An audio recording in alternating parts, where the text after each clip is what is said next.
I'm going to talk about why you're not growing your audience, why people aren't reaching out to work with you, why people aren't commenting on your posts or on your videos, and you're probably not going to like the answer. I know you've heard this 1,000 times, and trust me, I know you feel like you've done a lot of work on this, but this is probably the reason why.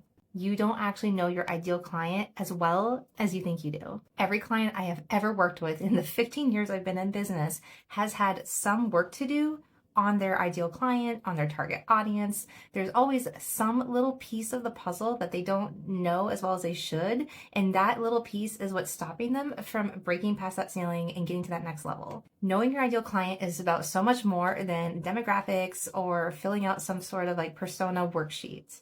So some things to consider. What buyer type is your ideal client?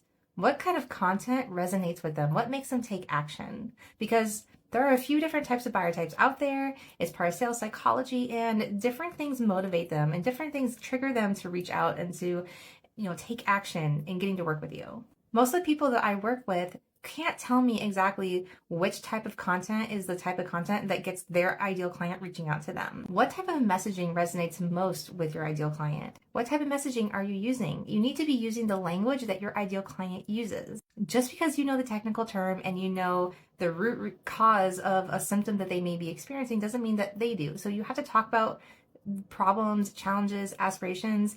You have to talk about it in a way that they would talk about it so that they know that you're on the same page. And another thing to take in consideration is their level of knowledge when it comes to the thing that you do. Are they experienced in it? Have they done it before? Are they completely new at it? Where are they on that spectrum? Because you may be talking about problems that they consider to be too low level or maybe too high level. So think about what their experience is with it, what their context is with it, what biases they have about the thing that you do or the industry you're in.